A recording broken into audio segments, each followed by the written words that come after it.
Damos comienzo a nuestro culto de oración y desmenuzando la palabra en la noche de hoy. El hermano Edwin es el liturgista para esta noche. Hermano Edwin, que Dios te use con mucho poder. Buenas noches, hermano, que el Señor les continúe bendiciendo. Vamos a orar. Amantísimo Padre, te damos gracias, mi Dios, por tu amor, misericordia, perdón.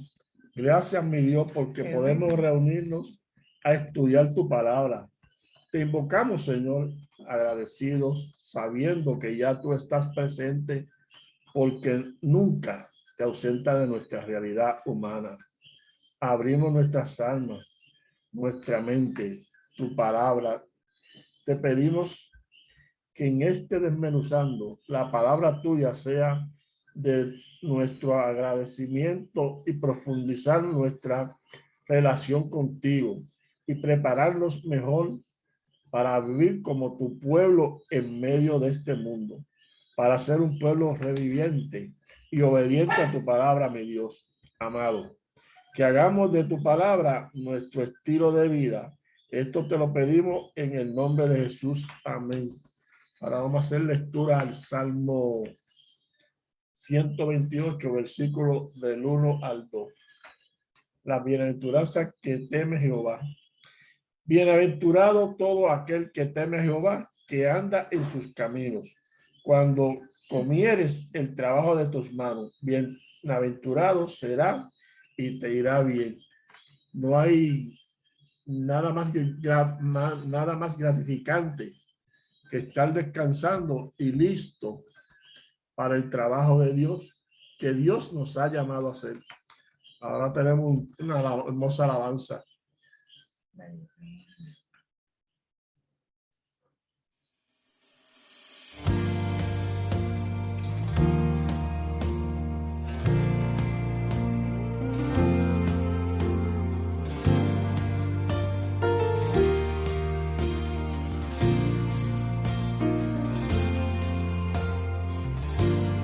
Dios de Abraham, eres Dios que cumplirá cada paso hasta el final.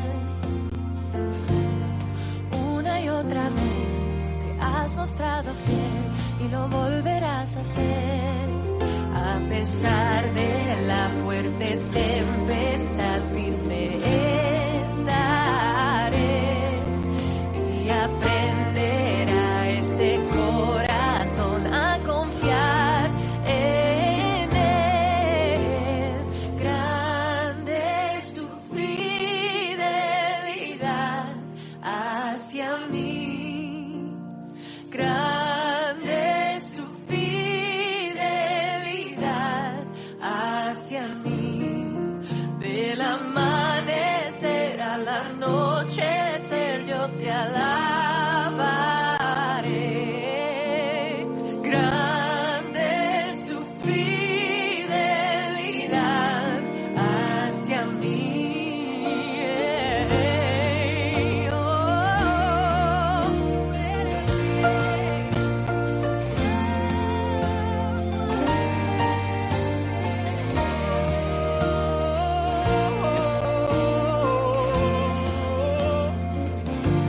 El mundo pasará, pero tu palabra permanecerá. Y tu historia testificará que eres la verdad. A pesar de la fuerte tempestad, firme estaré y aprenderá ese corazón a confiar en él. Grande es tu fidelidad. Cuán grande, grande es tu fidelidad hacia mí. Del amanecer a la noche yo te alabaré.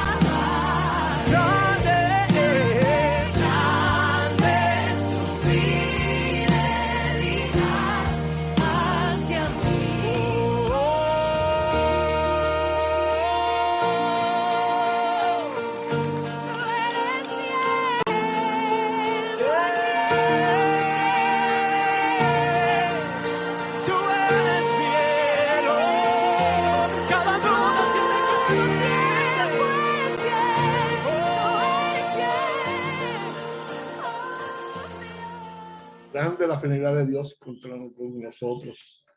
Ahora tenemos a nuestra hermanita Águeda por la oración de la familia.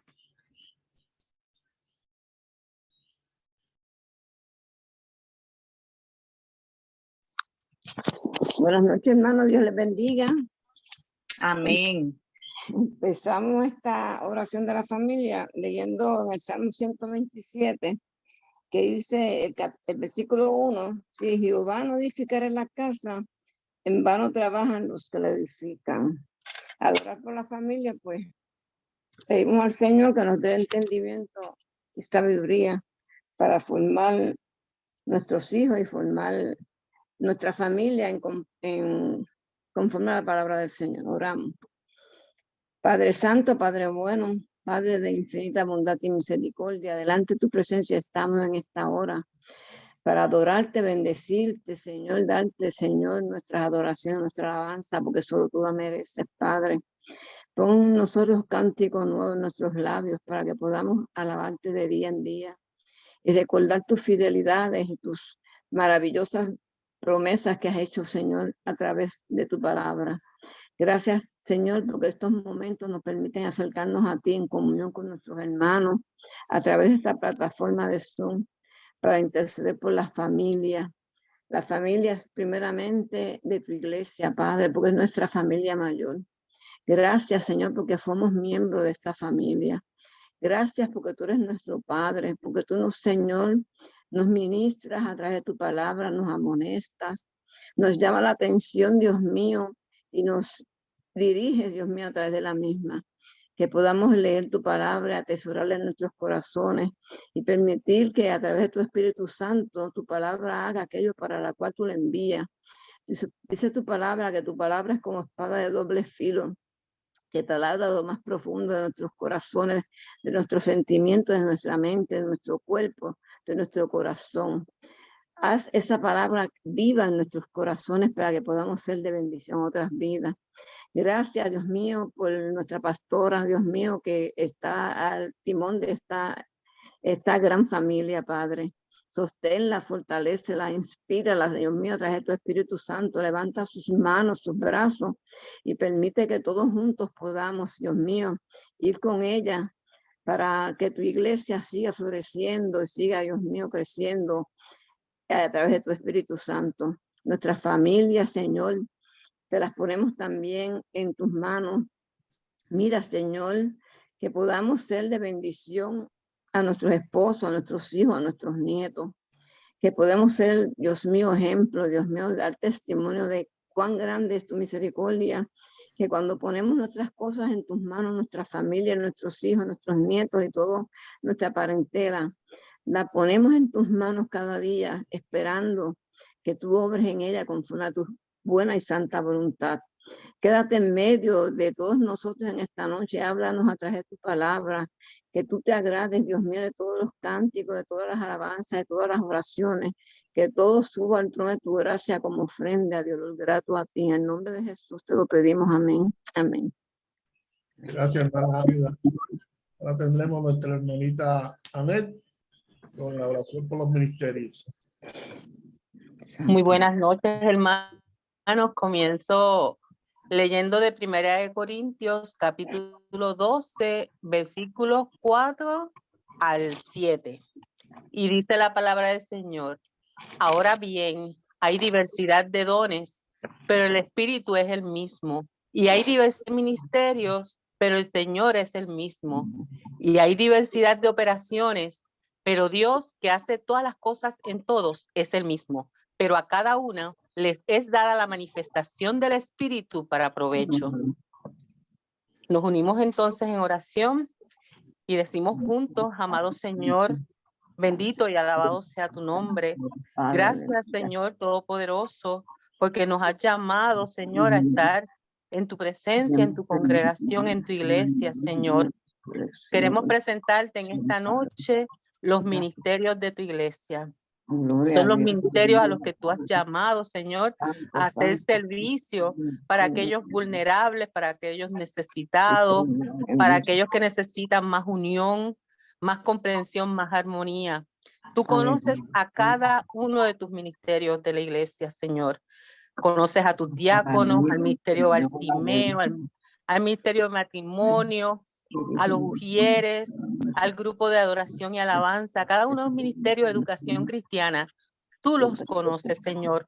Tú conoces cada rostro y cada corazón. Y a ti te estamos suplicando en esta noche, Padre Santo, que sigas poniendo ese espíritu de servicio en sus corazones. Manténlos con entusiasmo, Padre Santo. Que sobre todas las cosas nunca quiten la mirada de ti. Que todo lo hagan por ti, para ti y en tu santo nombre, Señor. Porque sirviendo a otros, los estamos ayudando a ellos, pero a través de ese ministerio, Señor, tú nos ayudas a nosotros. Amén, aleluya. Tú conoces nuestras debilidades, nuestras fragilidades. Tú conoces aquello que no nos deja avanzar más en tu presencia, Señor. Y con ese llamado y con ese ministerio, Padre Santo, nos estás transformando, nos estás tocando, nos sigues convirtiendo, Padre Santo, en hijos tuyos, Señor. Gracias, Señor. Mira todo lo que vas a llamar por primera vez a algún ministerio. Mira cualquier ministerio que va a comenzar, que a lo mejor ni existe en nuestra idea ni en nuestra memoria en este momento, Señor, pero ya tú lo tienes en tus planes. Lo estamos poniendo ante tu presencia, ante tus manos.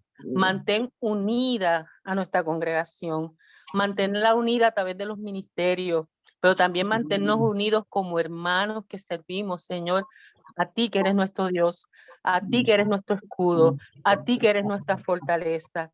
Gracias, Señor, por todas las cosas que hace. Bendice, Padre Santo, a nuestra pastora y a cada uno de los ministerios. Amén.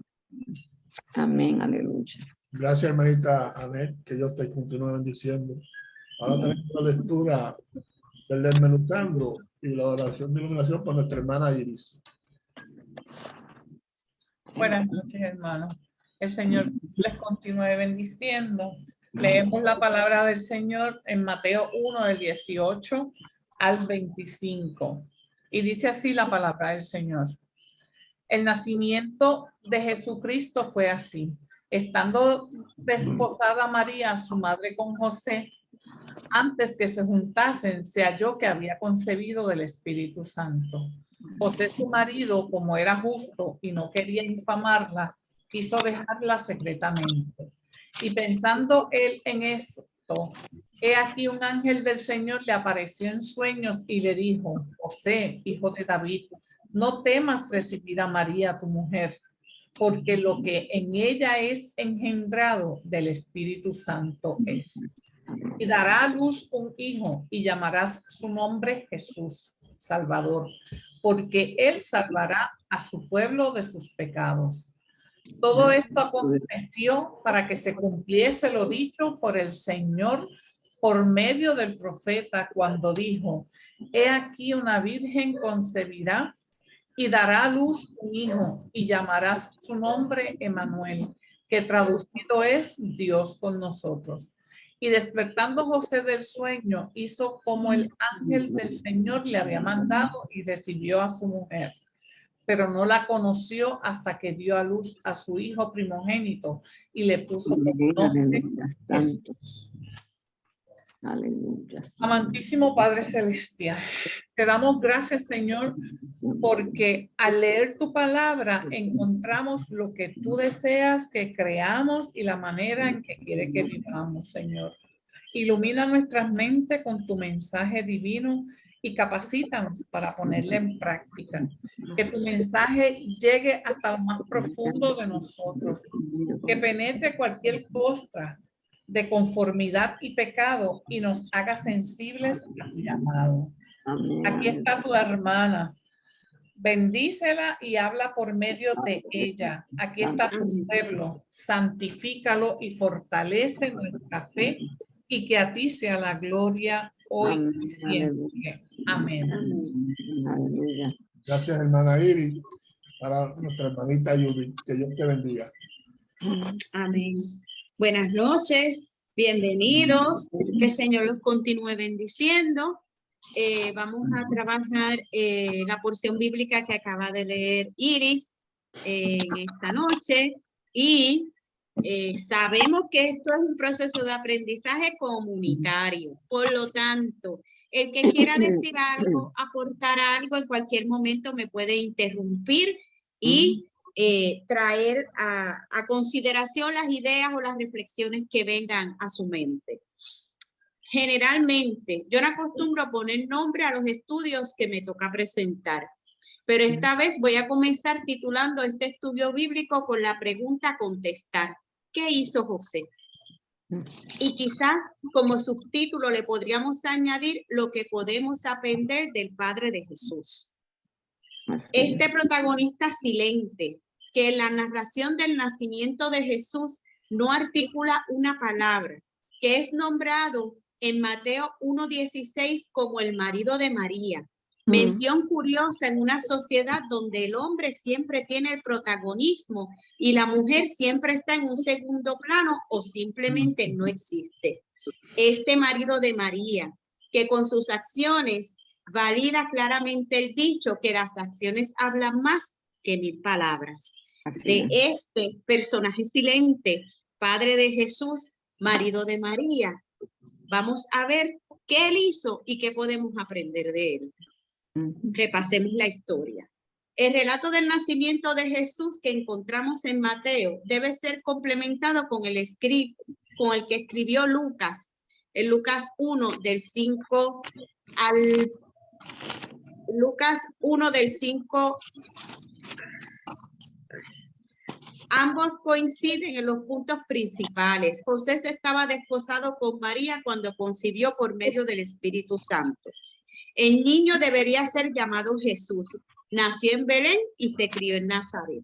Pero Lucas añade otros detalles que son importantes para tener un cuadro completo de lo que ocurrió en aquellos días.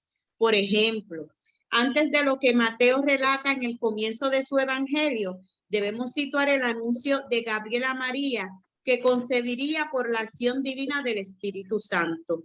Después de esto, María fue a visitar a Zacarías y a Elizabeth y estuvo con ellos durante 3 meses. Probablemente fue después de este viaje cuando José conoció la noticia de su embarazo. Es importante notar que en ese momento José y María estaban desposados. Para entender lo que esto significa, debemos recordar que en aquellos tiempos los matrimonios judíos eran acordados por los padres cuando los cónyuges eran todavía niños o muy jóvenes. Años después del compromiso, se hacía legal en el desposorio. A partir de ese momento ya eran considerados marido y mujer y solo podían separarse mediante un divorcio legal. Pero el matrimonio no se consumaba todavía, sino que tendrían que esperar aún un año más antes de que el novio llevara a la novia a su casa y comenzara la convivencia. En ese momento tendría lugar una celebración espléndida que, dependiendo de las posibilidades económicas de la familia, podría consistir en un banquete que normalmente duraba 7 días. Fue en ese año, entre el desposorio y la boda, cuando José descubrió que María estaba embarazada. No sabemos cómo José llegó a enterarse del embarazo de María. Esto no lo explican los textos, el texto bíblico. En todo caso, nos imaginamos que María intentaría en algún momento explicar a José lo que le había anunciado el ángel Gabriel. Ahora bien, ¿cómo convencer a José de que había concebido por medio del Espíritu Santo cuando algo así no había ocurrido nunca en la historia de la humanidad? Lo que todo el mundo pensaría al verla embarazada es que José había mantenido relaciones sexuales con ella antes de que se consumara el matrimonio. Pero José, que sabía perfectamente que él no había hecho nada de eso, solo podría pensar que María había estado con otro hombre. Qué situación más difícil, sobre todo en una época donde la infidelidad matrimonial implicaba apedreamiento y implicaba la muerte, porque esa era la pena que establecía la ley de Moisés para una situación de infidelidad matrimonial. Y obviamente si José sabía que él no la había embarazado, pues tenemos entonces la situación de una joven comprometida, embarazada, Y entonces, ¿qué hace José? El texto comienza diciéndonos que José era justo. Según la tradición judía, justo es un título que se aplica a una persona que estudia y observa rigurosamente las leyes judías. Si leemos el libro de Levítico, nos daremos cuenta cuán abarcadoras son las leyes a seguir, qué comer, cómo vestir, cómo ofrecer sacrificios, cómo lidiar con las enfermedades contagiosas, entre muchas otras. Y un justo debería conocer y obedecer cada detalle de la ley. Por esto, ser considerado justo era una gran distinción y un gran honor.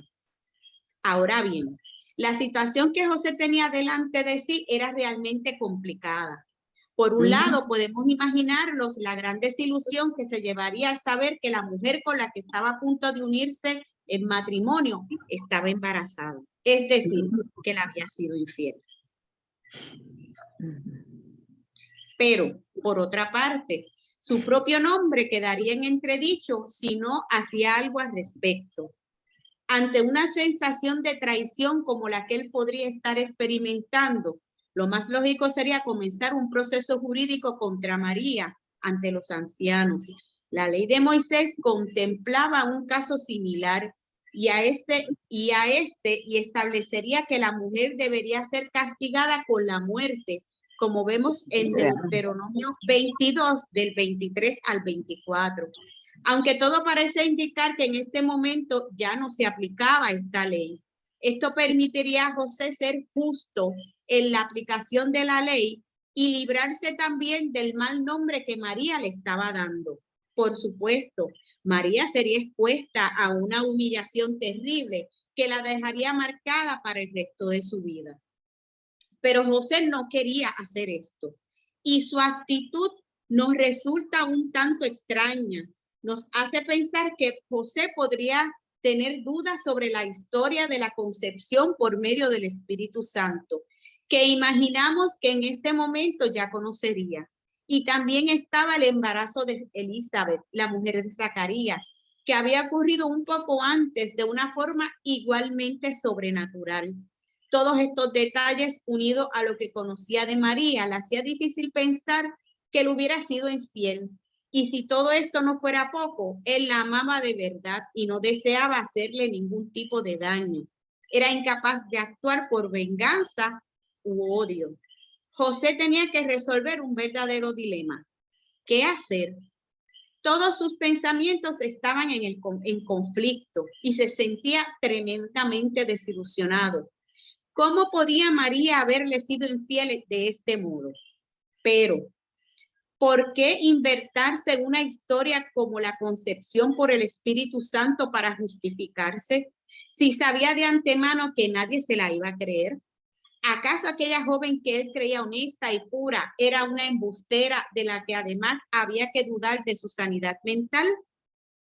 ¿Cuántas horas y días pasaría pensando en qué hacer? Aquí, en este momento de la historia, podemos nosotros imaginarnos la situación, ¿no?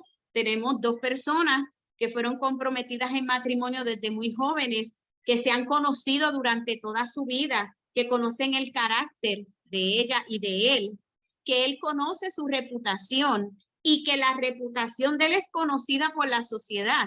Porque si Mateo está estableciendo que eres justo, quiere decir que ya él tenía una reputación creada de que era un conocedor de la ley y que más allá de conocerla la practicaba de manera completa como establecía los reglamentos que había dejado Moisés. Entonces, si tenemos estas dos personas, entonces José sabe que la ley le dice que él tiene que repudiarla a ella, pero él no la quiere repudiar porque no la quiere lastimar. Pero entonces, si él no la repudia, entonces deja de ser justo, porque la ley dice que tiene que repudiarla. Y en esa incertidumbre es que él se encuentra. ¿Se imaginaría usted estar en una situación como esa? ¿Qué haría? Si le tocara a ustedes decidir, ¿qué harían? ¿Alguien se aventura a hacer una reflexión o alguna vez usted ha estado en una situación donde sabe que tiene que tomar una decisión, ya sea de un lado o del otro, y no sabe qué hacer? Porque esta es la famosa situación de que de ninguna manera va a quedar bien. No importa lo que se decida, alguien siempre va a salir perjudicado. Pues en esta situación era que se encontraba José. ¿Qué hizo José? Los versículos del 20 al 28 dicen, y pensando él en esto, he aquí un ángel del Señor le apareció en sueños y le dijo, José, hijo de David, no temas recibir a María tu mujer, porque lo que en ella es engendrado del Espíritu Santo es. Y darás a luz un hijo y llamará su nombre Jesús, porque él salvará a su pueblo de sus pecados. Todo esto aconteció para que se cumpliese lo dicho por el Señor por medio del profeta cuando dijo, he aquí una virgen concebirá y dará a luz un hijo, y llamará su nombre Emmanuel, que traducido es Dios con nosotros. Y despertando José del sueño, hizo como el ángel del Señor le había mandado, y recibió a su mujer, pero no la conoció hasta que dio a luz a su hijo primogénito y le puso por nombre Jesús. ¿Qué nos dicen las Escrituras? ¿Qué hizo José ante esta encrucijada de su vida? Obedeció. José obedeció. A partir de este momento, José adelantó la boda y recibió a María en su casa, porque todavía ellos estaban en ese periodo del año donde estaban haciendo los últimos preparativos para casarse.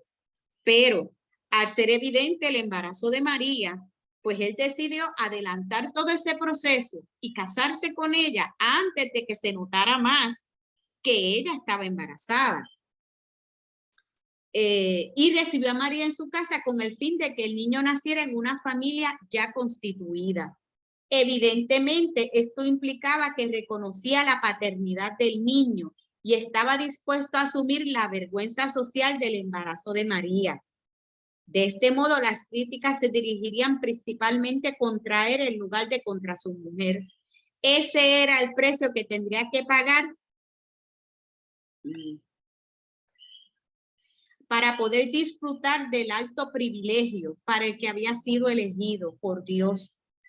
Resulta que José decidió obedecer, a pesar de que él tenía dudas en un principio, porque él no estaba seguro de que si María lo que le estaba diciendo era verdad o no era verdad, o era un invento, o qué pasó aquí.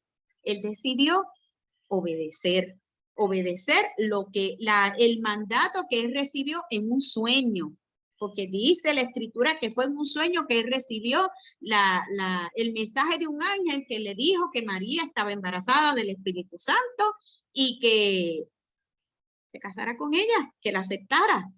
Pero lo interesante de esto es la actitud de José, porque José no protestó, José no peleó, José no dijo, ay, ¿por qué me pasó esto a mí? Porque ahora el escándalo lo voy a tener que asumir yo, porque ahora todo el mundo va a pensar que yo adelanté la luna de miel y ella está embarazada.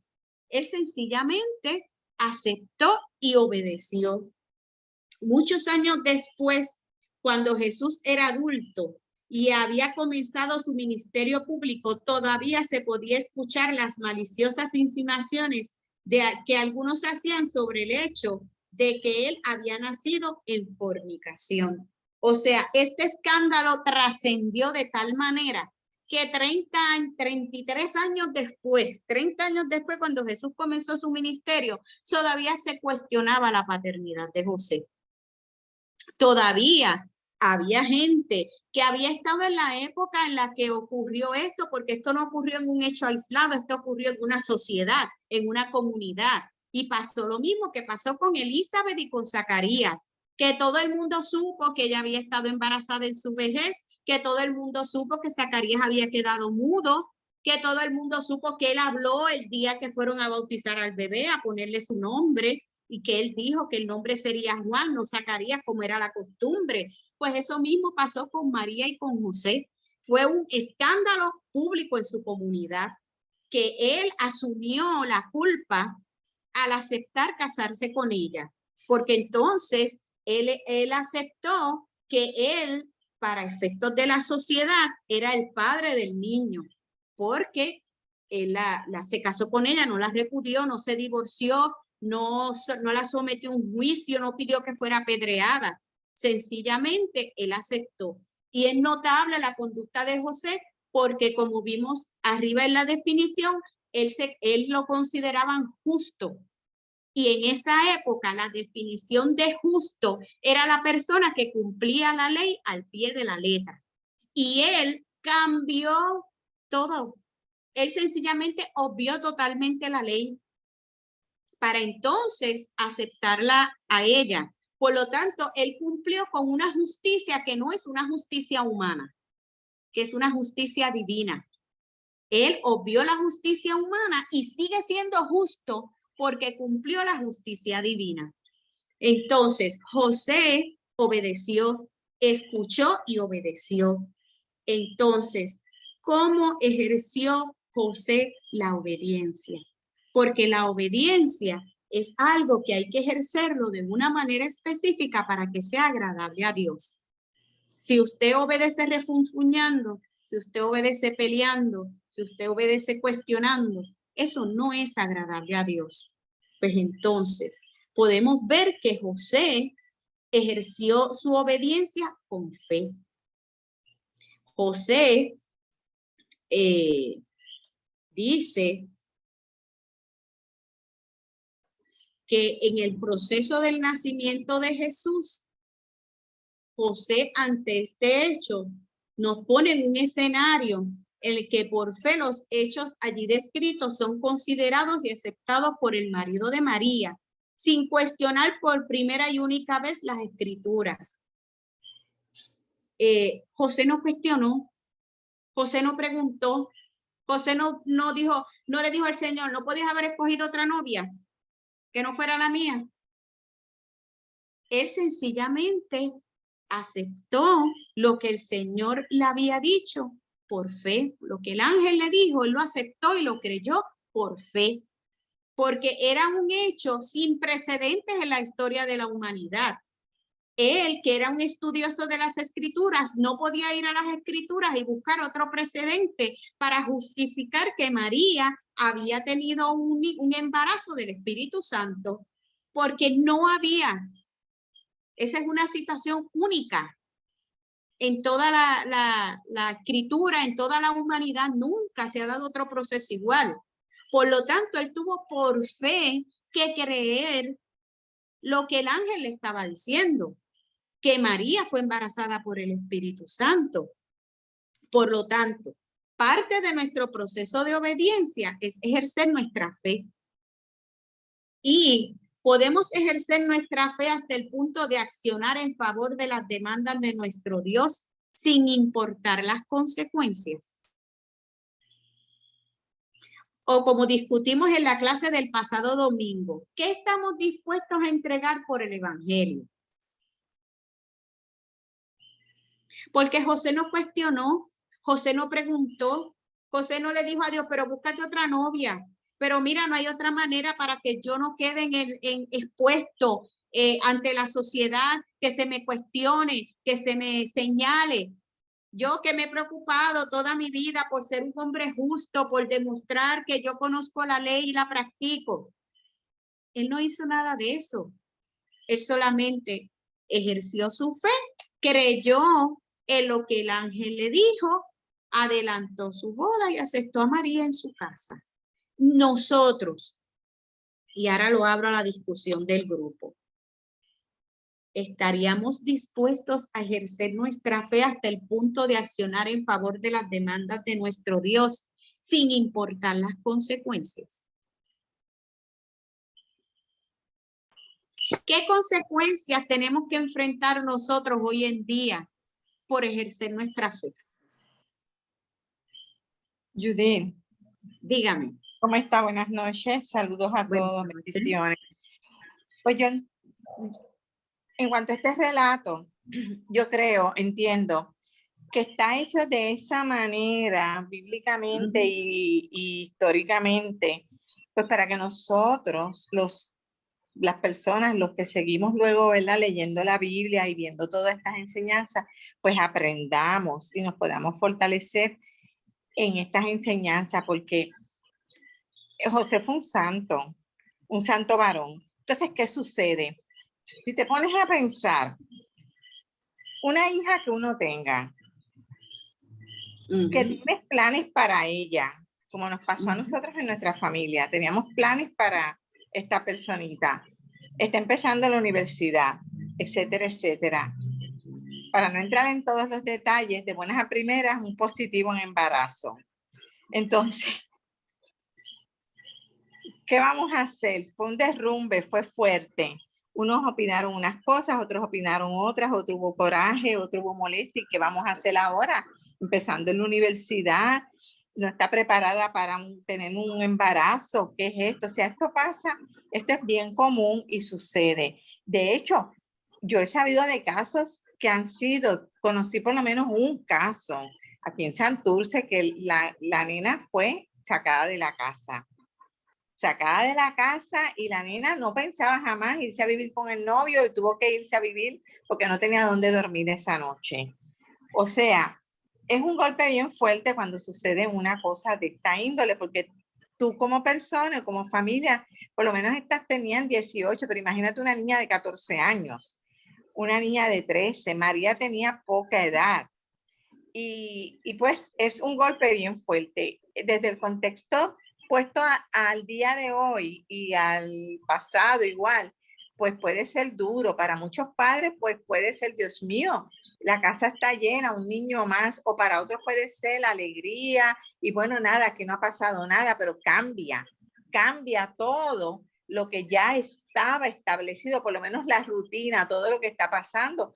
Inclusive, pues hay niñas que han ido y se han hecho un aborto escondidas y han pasado muchísimas cosas, han habido muertes, han habido traumas en un futuro, todo, porque yo he sabido de personas en terapia que todavía después de 30, 40, 50 años cargan con el peso de haberse hecho un aborto cuando no debieron de haberlo hecho. O sea, esto conlleva a mucho tema de qué hablar. José fue un santo varón. Está escrito para que nosotros nos fortalezcamos en esto y aprendamos que pues mira, no pasa nada. Esto hay que continuar. No importa qué pase, si todo está escrito bíblicamente, hay que continuar. Pasaremos por todas estas situaciones, tenemos que tener fe, etcétera, etcétera. Todo lo que ya más o menos, lo que ya conocemos y sabemos y las pruebas que vamos pasando. Gracias, Judith. Gracias a ti, Blanca. Pues José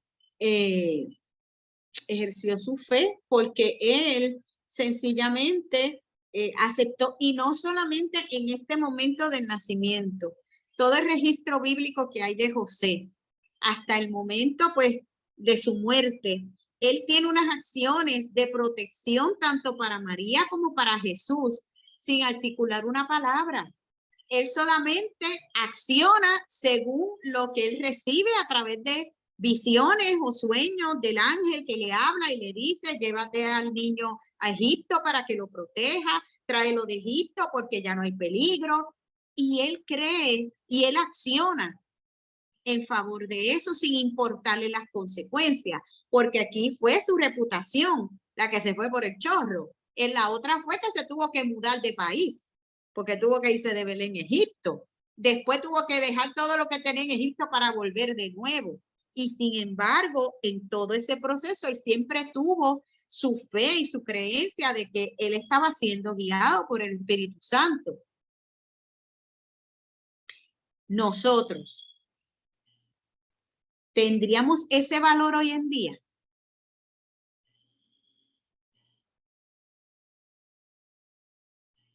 Que es más fácil, se nos exige menos. ¿Tendríamos ese valor? ¿Tenemos ese valor?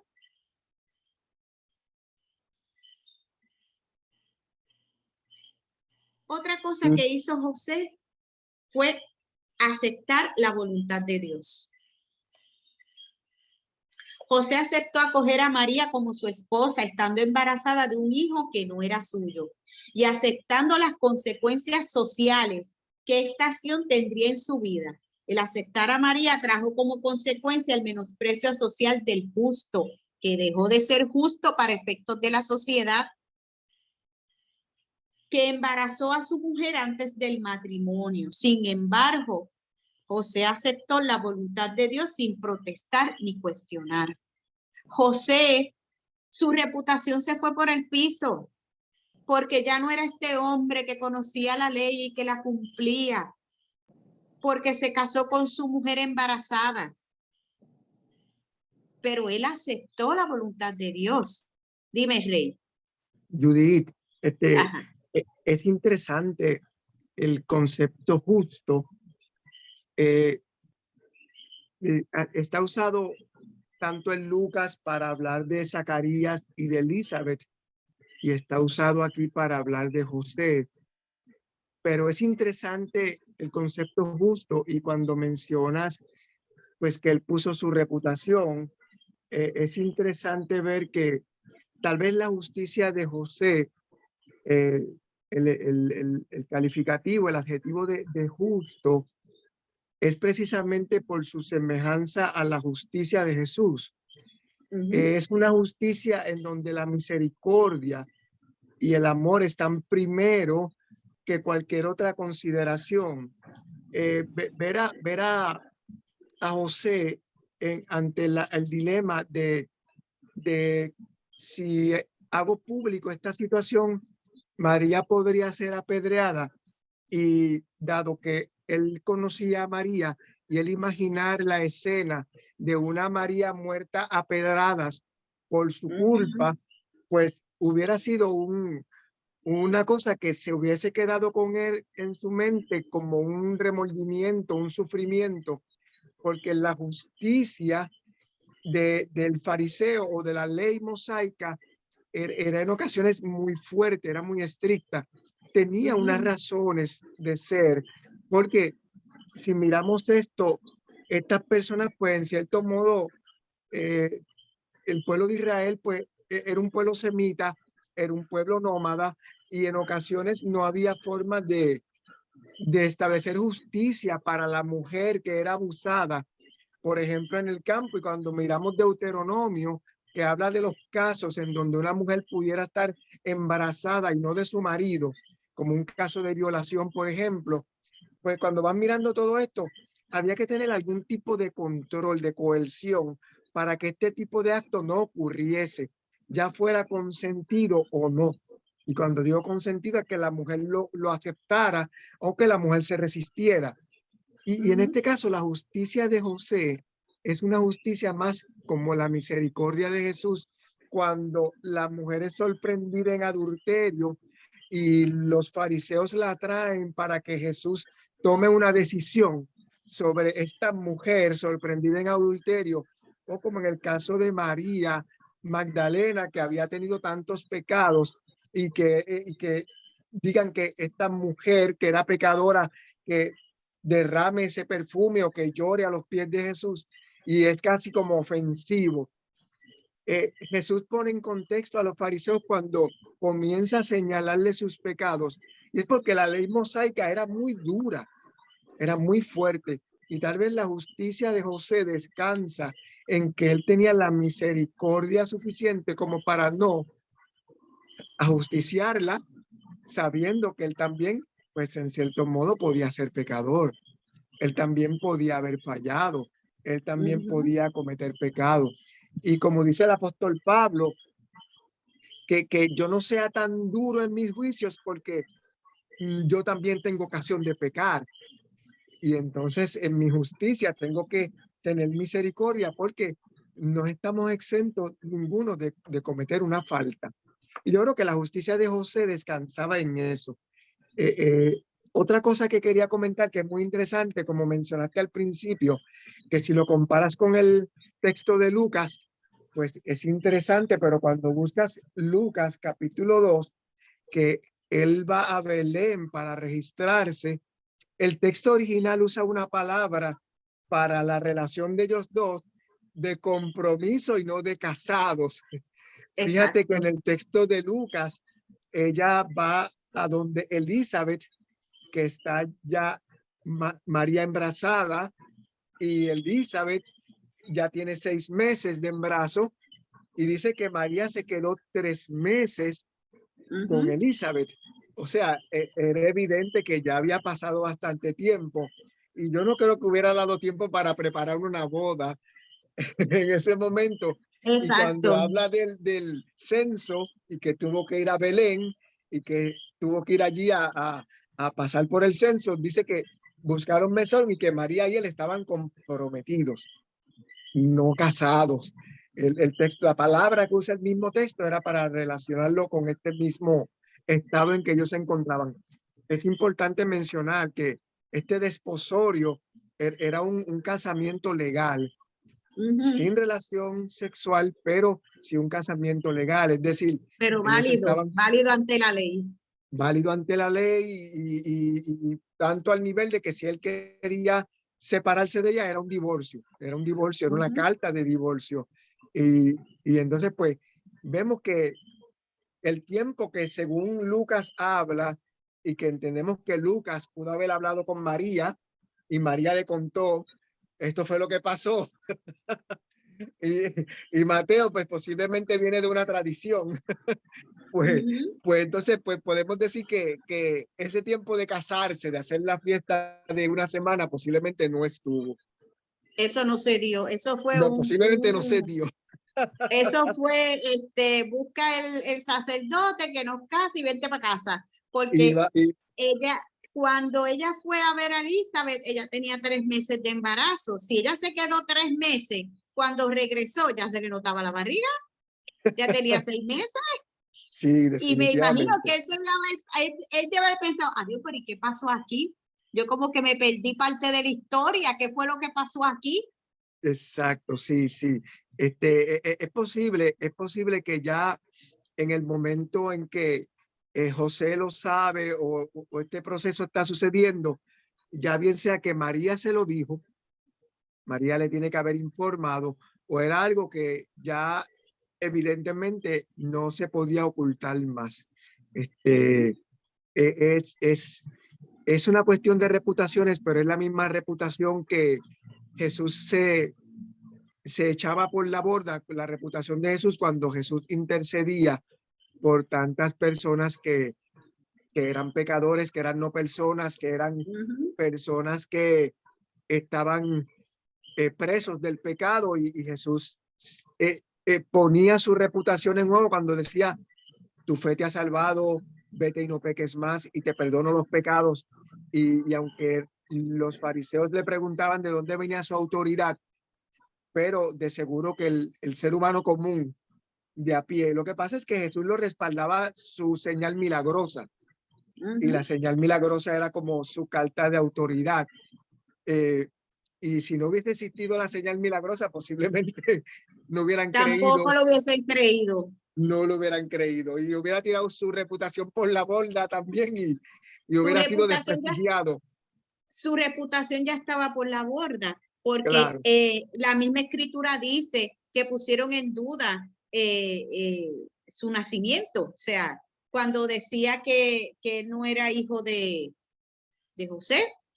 Claro. Pero la diferencia es que no es lo mismo decirlo en voz alta cuando es uno cualquiera y decirlo en voz alta cuando ese que está frente a ti, que tú quieres dañar su reputación, hace milagros y prodigios y perdona pecados. Claro, claro. Pues entonces hay que decirlo bajito, bajito.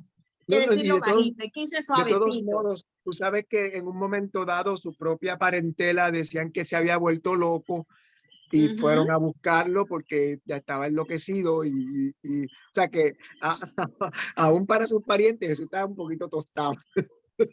Exacto. Y sí. Claro, pues no es lo mismo un asunto que el otro, o sea, una persona que otra, pero como vemos, Jesús es revolucionario desde el momento de su nacimiento, porque claro. Su nacimiento, al ser tan inusual, rompe con todos los esquemas que existían en esa época, de cómo reconocemos pues lo que es la legalidad del matrimonio, lo que es los padres, porque aquí queda demostrado que José, obviamente sabemos que no engendró a Jesús, pero fue su papá. Claro, claro, claro. Y más que nada, está este modelaje, está esta enseñanza no verbal, que es el ejemplo de lo que hace. Jesús hereda el título de carpintero, y de seguro que Jesús tenía que tener algún conocimiento sobre esto. En carpintería, claro. Porque lo aprendió de José, y esa misma misericordia y este mismo perdón tiene que haberlo aprendido de su padre, y esa obediencia ante todo lo que Dios le mandaba, pues él también debió ver que esta obediencia él también la seguía. Era el perfecto modelo de crianza para Jesús. Sí, porque José representa la obediencia a la ley mosaica, de la cual era conocedor y la cumplía. La obediencia a la misericordia, pero también la obediencia a la ley civil, porque por eso fue que él fue al censo, porque era una orden de los gobernantes políticos y militares que habían en ese momento, y él pudo haberse negado y haber dicho, no, yo no voy para allá porque mi esposa está embarazada y ella no puede hacer ese viaje. Y sin embargo, él dejó todo y fue a cumplir. O sea que José es el perfecto ejemplo para Jesús de lo que es cumplir con todas las leyes. Sí, y de hecho la circuncisión de Jesús a los 8 días, tal como, o sea, todo el proceso de la justicia, tanto de la ley mosaica como la civil, como tú bien dices, pues él fue un perfecto ejemplo. Y de hecho, ahora que tú lo mencionas de esa manera, ¿verdad? Hoy en día cualquiera hubiera buscado una buena excusa de que María estaba preñada para no ir para allá.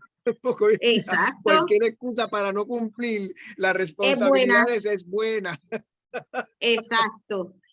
Así mismo, porque entonces él pudo haberle dicho a las autoridades, no, yo no me puedo ir porque ella está embarazada. Eso era caminando que había que ir, ahí no había carro, ahí no era avión, ahí era patita, y yo no puedo llevarla para allá. Y sin embargo, él cumplió con ese proceso. Pero entonces, si él aceptó la voluntad de Dios, nosotros somos capaces de hacer lo mismo. Somos capaces ante las disyuntivas de la vida, ante las situaciones que puedan parecer inclusive hasta absurdas, para el ser humano, elegir confiar en Dios. ¿O todavía estamos en ese proceso de duda? De si sí, de que si creo, de que si no creo, de que sí. Porque nosotros en estos tiempos podemos aplicar la misma actitud que José tuvo en ese momento histórico, trayéndolo a nuestra realidad. Nosotros como cristianos que conocemos, que aceptamos, ¿cómo nos comportamos ante la voluntad de Dios? Entonces, una vez que José ejerció su fe, aceptó la voluntad de Dios, él accionó, él tomó una acción en favor de lo que él había creído y de lo que él había aceptado. José obedece con fe y realiza lo solicitado por Dios. Aceptó a María como su esposa con su embarazo. Una vez que el niño nació, le puso por nombre Jesús, cumpliendo con lo solicitado por Dios. Aquí también él cambia todo el paradigma social que había en esa época de que los primeros hijos tenían que llevar los nombres de los padres. Y le puso el nombre que el ángel le había dicho que le iba a poner. Él accionó en favor de lo que él entendió era un mandato de Dios. Una vez que nosotros creemos, aceptamos su voluntad, convertimos ese conocimiento en hechos concretos, en acciones concretas, o nos quedamos a mitad de camino. Porque si José se hubiese quedado a mitad de camino, no tendríamos Jesús hoy. Si José, en vez de ponerle a Jesús, Jesús le hubiese puesto Juan o Pedro, porque no aceptó y no accionó en favor de lo que el Señor le estaba pidiendo, hoy no tendríamos a un Salvador llamado Jesús. Nosotros, ¿qué hacemos cuando aceptamos la voluntad de Dios?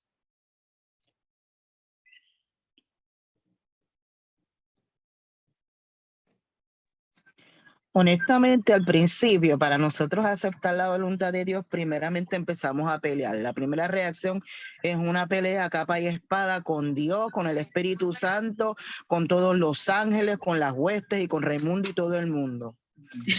Y después que pataleteamos, hablando en buen español, cuando nos sale de la gana, comenzamos a caminar a ver cómo nos va en ese proceso. Y si en ese camino, en ese proceso de aceptar esa voluntad, nos sentimos bien y estamos bien, le damos para adelante con todo lo que tenemos. Ahora, si se tranca el bolo y se daña una pieza, ahí todo está mal y volvemos para la pelea. Entonces vamos y le ponemos como que la emergencia y vamos medio arrastrados por las guindas de la vida. Porque como Dios dijo, y tenemos que hacer la voluntad, aunque no nos guste, vamos con la emergencia puesta en lo que nos resta del camino. Honestamente, eso es lo que humanamente hacemos. Ahora, si nuestra relación con Dios está afianzada como debe de ser, nosotros vamos ciegos por ir para abajo y le damos a esa piñata como los mexicanos, que la regienden a palos. Sin importar quién esté, que lo importante es romperla, que ese es el fin. Para recoger los dulces, pues así es que vamos. Así mismo es. Pero yo quiero comentar algo, Judith, y perdona. Dime. Ay, Dios. Me he quedado pensando en la palabra de la disyuntiva. Porque hay como niveles de cercanía, ¿verdad? Del Señor o de conocimiento de la palabra del Señor. Y a mí siempre me uso a mí misma de ejemplo, a mí se me puede hacer fácil alabar, glorificar, sentirme bendecida, llena, cuando estoy congregada con ustedes, cuando los tengo ustedes cerquita, cuando me llaman. Pero entonces, cuando me toca estar con los que han sido mis amigos de siempre, mi familia de siempre, que no necesariamente son personas que están en este tipo de camino del Señor o en esta religión, ¿verdad? Pues ahí a veces la valentía como que no es tanta, ¿ves? Me siento bien llena cuando estoy con los míos, pero cuando me quedo solita con esta otra parte, pues a lo mejor pues, ¿qué voy a hacer? Me siento en la disyuntiva. Y más cuando puede haber gente dentro de este grupo de amistades y de este grupo de familia, dice, es que cuando la gente se mete aleluya, no quiere compartir, todo es oración y oración, no hacen esto, no hacen, ¿verdad? Todas esas cosas. Y nada, todo esto lo estoy diciendo porque yo lo que estoy viendo en esta lectura es a una María, ¿verdad? Que dijo, he aquí la sierva del Señor, ¿verdad? Hágase en mí según tu palabra. Y estoy viendo a José, que aunque, ¿verdad? No lo dice ahí, pero también lo que dijo fue eso. Yo quiero ser tu siervo también y te voy a obedecer, ¿verdad? Le dice a Dios. Así que ellos, y eso me da otra palabra, otra porción bíblica, los dos se negaron a sí mismos. Los dos se negaron a lo que era lo personal, lo que eran ellos dentro de esta religión donde ellos vivían, de estos familiares, estos vecinos, esta condición social. Porque María sabía que podían apedrearla, que la podía abandonar José cuando ella dijo que sí, aquí era sierva. Y José también sabía lo que le iba a caer. Yo nunca había oído, y qué bueno que aprendí, que después de 30 años todavía le estaban recordando la situación. Y eso nos pasa a nosotros también. Ese tipo de cosas nos pueden pasar a nosotros también. Pero es que es la reputación de ella, mira, ella que era así o que era así, pero ahora como está en la iglesia, todo eso nos sigue como arrastrando. Pero cuando nosotros decidimos ser siervos del Señor, reconocemos al Señor como nuestro Salvador y nos negamos a nosotros mismos. De hecho, yo he llegado a decir, mira, Señor, yo no voy a pelear con esto pelea tú. O sea, tú libra la batalla por mí. Dame las palabras adecuadas. Yo trato de llevarlos con amor. Yo trato de demostrarles que el que yo haya decidido hacer unas cosas en este tiempo, que eran las que necesitaba, las que siente mi corazón. Yo le escribí el otro día a la pastora que el Señor me recuperó, ¿verdad? Porque no es que yo nunca en mi vida había conocido al Señor y nunca había hecho cosas por Él, pero he sido recuperada. Y me han presentado a un Jesús con más oportunidades de las que yo misma conocía antes, ¿verdad? Yo lo veo ahora con otro Jesús, como si fuera otro Jesús, con más oportunidades. Y yo, lejos de alejarme de esas familias y esas amistades, yo les sigo hablando y con más amor que nunca. Y trato de que me pongan el tema para yo poderles explicar, para yo poderles hablar de cómo yo me siento. Y para mí, pues, esta es una forma. Yo te digo lo que yo siento. Y yo te digo que yo ahora te quiero hasta más que lo que te amaba antes. Hermana, amiga, comadre, a todos. ¿Verdad? Yo me siento que los amo más que los que lo amaba antes. A mi misma hija. A veces yo me veo así, la miro y me quedo calladita y yo, ay, diantre, en otro momento yo no hubiese hecho esto.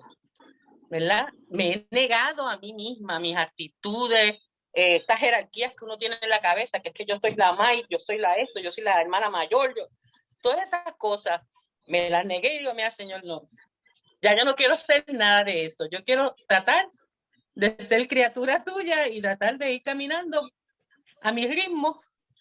A veces siento que voy corriendo, a veces siento que caigo sentada, pero a mi ritmo. Y yo lo que veo aquí es eso. María dijo que sí, pero José también dijo que sí. Y los dos se negaron a sí mismos por la voluntad del Señor.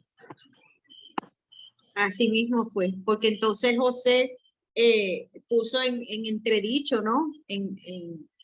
Ante el público su reputación, y María puso en riesgo su vida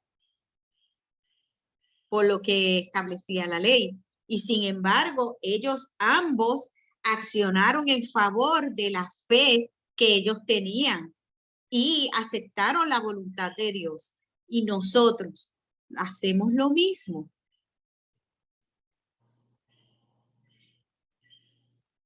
¿O no se le había ocurrido pensar que nosotros como cristianos en estos tiempos, es que nosotros, yo pienso que muchas veces a nosotros, cuando se discuten estos asuntos de que el cristiano pasa dificultad, como que nosotros no lo asociamos y no lo identificamos con nosotros, porque todavía estamos en esa creencia de que dificultad es lo que establece el Antiguo Testamento, o sea, que te despellejaban, que te mataban, que esas cosas así bien trágicas, pero en nuestra cotidianidad nosotros tenemos dificultad muchas veces para aceptar la voluntad de Dios y para accionar en favor de la voluntad de Dios.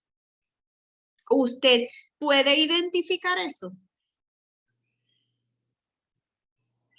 ¿Puede identificar esas situaciones o esos momentos donde usted se ve a sí mismo resistiéndose a aceptar y a cumplir la voluntad de Dios?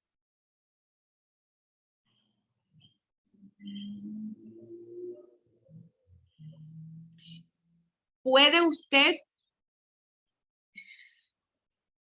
decidir que está pasando por una situación como esa y cómo accionar para resolverlo?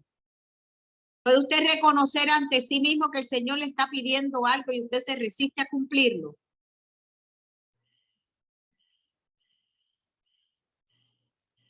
¿O sencillamente tiene falta de fe Mira, Judith, lo que pasa es que nosotros no, la sociedad moderna es bastante compleja y nuestras relaciones con las cosas espirituales son cada vez menos. Lo que va a producir pues que las personas no entiendan la voluntad de Dios, no la vean, y no solamente que no la vean, en donde muchas veces no está tan definida en nuestra mente y en nuestro corazón como para que nosotros podamos reconocer eso es lo que Dios quiere de nosotros. Y cuando debemos tomar posturas serias y a pesar de las consecuencias, pues nos dejamos arrastrar por la ola o por la masa y no las tomamos. Nos da cobardía, y hay muchas cosas que puede ser que tengamos que tomar una decisión seria, pero no lo hacemos, no nos paramos con seriedad y decir, no, eso no es correcto y eso no lo voy a hacer porque eso no es correcto. Aunque a uno le digan que uno es un zángano, que uno le digan 4 cosas, pero es porque la gente ha perdido lo que es la voluntad de Dios, lo que es lo que Dios espera de nosotros. En este caso de José, hay una aseveración directa, un mandato directo a José, en donde en cierto modo no hay opción y hasta casi podemos decir, como pensábamos en la reflexión del domingo, que lo que el ángel le dijo le vino a resolver el problema a José, porque realmente José tenía un gran dilema y el que el ángel le dijera, no, mira, sigue para adelante, esto es de Dios, tranquilo, lo que hizo fue que le alivió su preocupación. Y nosotros a veces, como no tenemos esa voluntad, no conocemos esa voluntad de Dios, nos quedamos en la parte del dilema y no decimos, no, pero si esto es de Dios, dale para adelante, que Él se encarga. Charles Stanley, el predicador por excelencia, el doctor Charles Stanley dice que él siempre entendió que uno sigue la voluntad de Dios y Él se encarga de las consecuencias. Y así mismo es. Y estos dos personajes, y digo personajes porque en este sentido son unos personajes, estas dos personas asumieron la voluntad de Dios y dejaron que Dios bregara con las consecuencias, en donde ellos descansaban de que estaban haciendo lo correcto y que las consecuencias de Dios, ellos serían protegidos, ¿verdad? Y en este caso más, porque lo que estaba en juego era la cuestión de la salvación del mundo. ¿Por qué digo que en este caso más porque era la salvación del mundo? Porque en el caso de Daniel y sus amigos allá en Babilonia, ellos cuando los muchachos fueron echados al horno de fuego, ellos dijeron, porque aun cuando nos quememos, nosotros vamos a hacer lo que es la voluntad de Dios.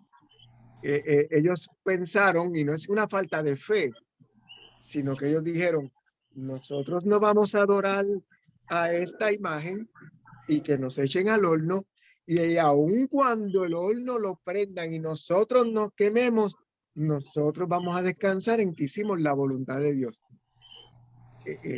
Aquí había una protección de que el Hijo, el Salvador del mundo, estaba en juego y ellos iban a salir protegidos en cierto modo porque había una protección para ellos para que este niño creciera. Porque si no, Herodes lo hubiese matado con los niños que mató. Pero hay una protección. Pero en el caso de Daniel no había ninguna. Era simplemente la voluntad plena de Dios. Igual que en el caso de Isaac, en donde él iba a ser el cordero inmolado y no había... y se siguió la ley, ya, y hicimos lo que había que hacer y ya. Es que nosotros no estamos definidos, nosotros somos unos sinvergüenza. Lo que pasa es que recuerda que nuestra sociedad está estructurada de una manera que es según mi voluntad. Claro. Según lo que yo quiera. Es para satisfacer mis antojos, para satisfacer mi gusto, para satisfacer mi necesidad. Claro, Y en, claro. en esa estructura, la voluntad de Dios a veces no cabe. Hasta que tu voluntad, hasta que tu satisfacción, hasta que tu ego se tranca. Exacto. Entonces Y decimos, "Ay", entonces nos acordamos de la voluntad de Dios. nos acordamos de la voluntad de Dios. Así mismo es que si lo hubiéramos seguido regular, no. Si lo hubiéramos seguido, todo va a salir bien. Porque esa es la promesa. Todo va a salir bien. Para los que aman a Dios, todas las cosas les vienen a bien, ¿verdad? Y en la misma nota de Anet, sí, cuando nos ponemos en la comunión, vemos el mundo tan diferente y es realmente hermoso. Así que yo entiendo lo que Anet comenta. Gracias, Judith, por el espacio. Pues entonces, José accionó en favor de lo que el Señor le había pedido. Él creyó, aceptó, accionó y recibió el privilegio de convertirse en el padre de un hijo concebido del Espíritu Santo, nuestro Señor y Salvador Jesús. O sea, que José creyó, aceptó, accionó y recibió bendición por eso, porque todo estaba bajo la voluntad de Dios. Nosotros podemos aprender a aceptar, creer y accionar en favor de lo que Dios espera de nosotros. Esa es una buena reflexión para nosotros en este periodo que ya estamos cerrando el año y que empiezan los pensamientos y las planificaciones de qué vamos a hacer para el año que viene y lo que hice este año, lo que prometí que iba a hacer que no hice. Esa es una buena reflexión. Nosotros como cristianos, ustedes como cristianos en su relación con Dios, ¿creen? ¿Aceptan y accionan en favor de la voluntad de Dios? De la voluntad de Dios para sus vidas, del plan de Dios para sus vidas.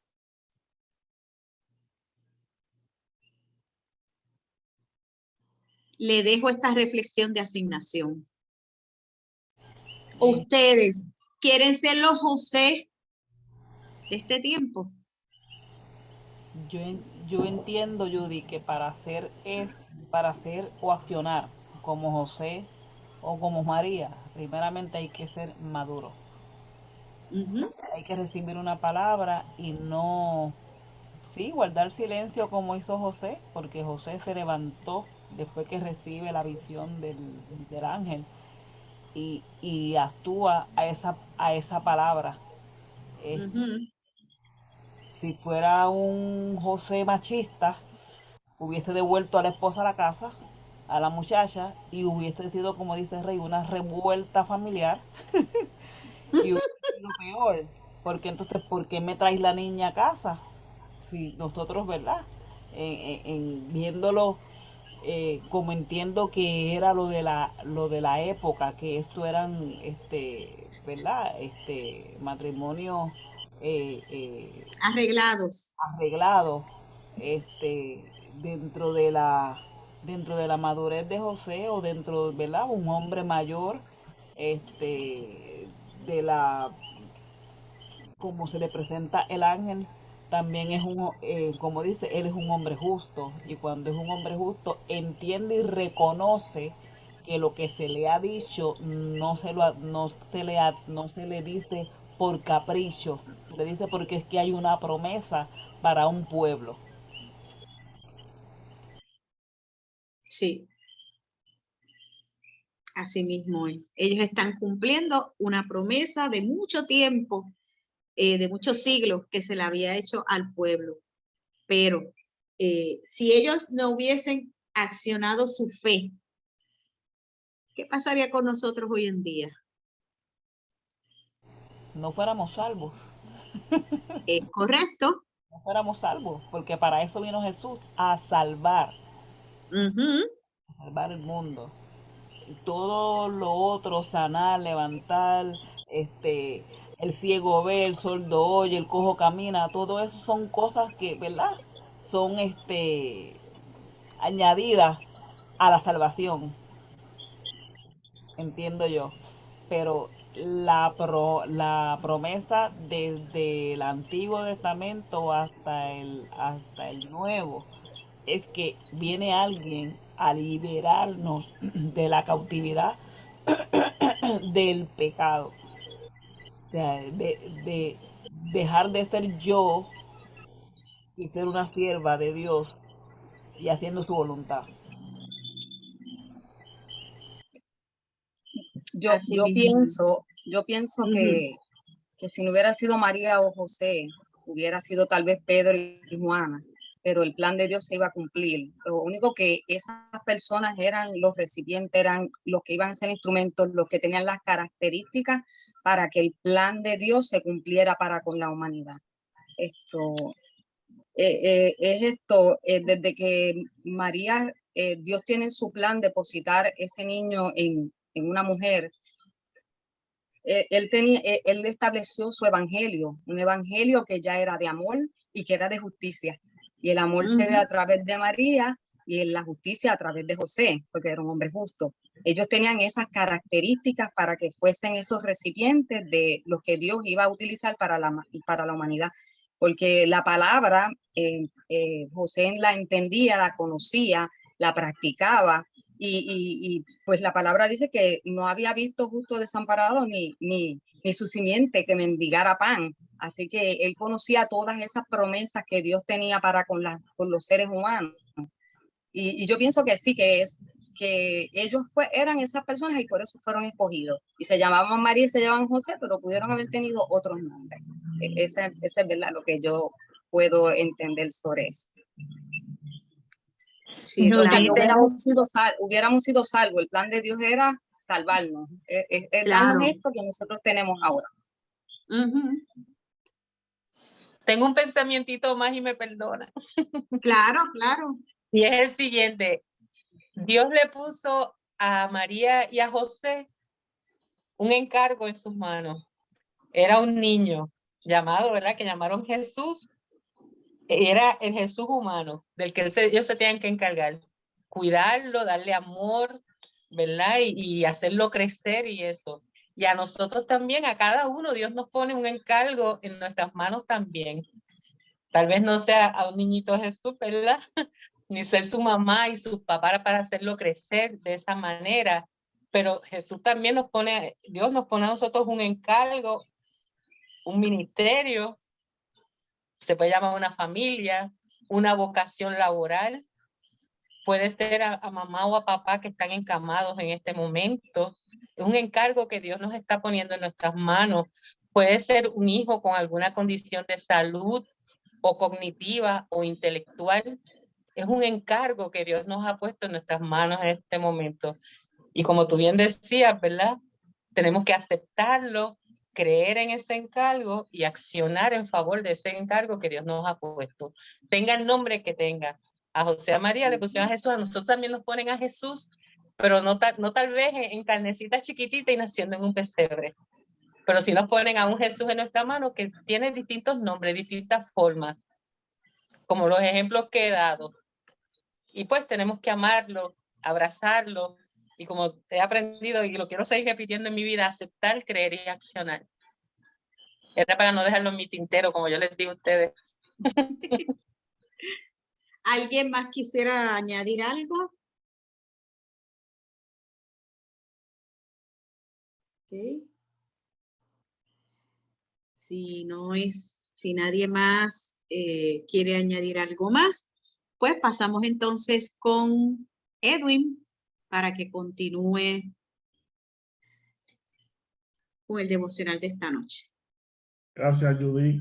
Ahora pasamos a redacto ofertorio. Para que recuerden que puede ser la CH móvil IEUPR Santurce, Puerto Rico. O si no, llevarlo el domingo a la iglesia presencial.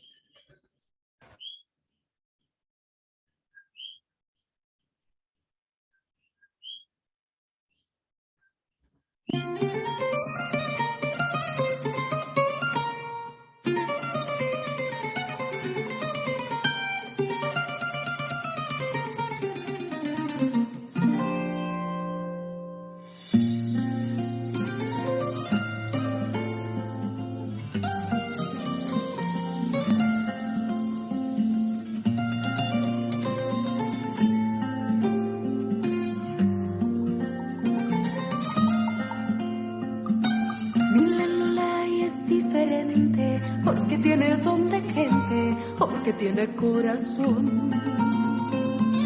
Mi Lelolai no es como todos, porque sobrepasa el tono, la cultura y tradición.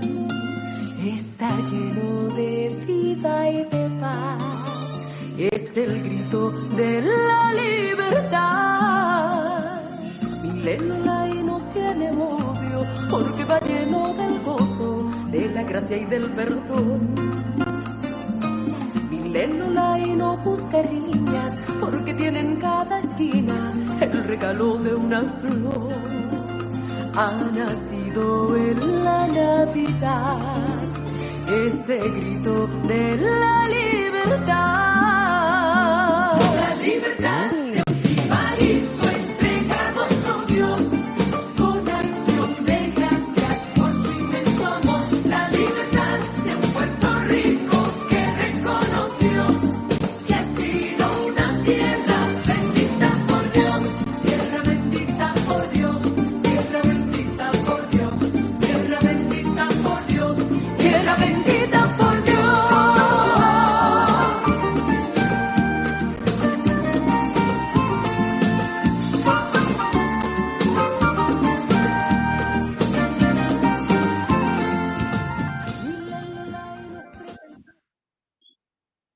Señor, te damos gracias. Gracias, Señor, una vez más por la oportunidad que nos das de reunirnos como familia de fe para aprender de tu palabra cada día.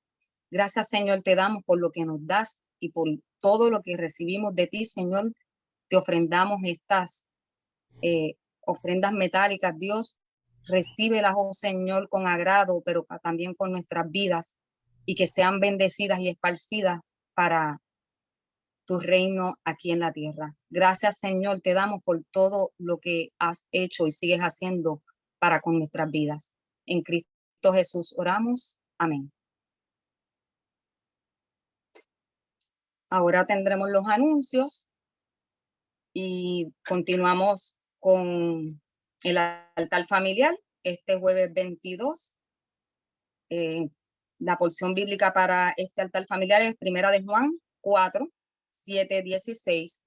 Y el domingo celebramos Navidad, celebramos a Cristo Emanuel en nuestras vidas. El culto será a las 9:30. Recuerden que no habrá escuela bíblica. La misma se estará dando el martes 27. En vez del desmenuzando, será la escuela bíblica del domingo. Así que recuerden llegar a las 9:30. Ya tenemos la cantidad de los almuerzos para el domingo, así que todo aquel que se anotó, pues ya eso está escrito de que se va a confeccionar esa cantidad de alimentos que fueron anotados allí. Si hay alguien más, pues se puede comunicar. Todavía no he hecho la compra, así que puede comunicarse y se anota, y también le haremos su almuerzo de Navidad. Esto que gozosamente vamos a preparar para toda la congregación.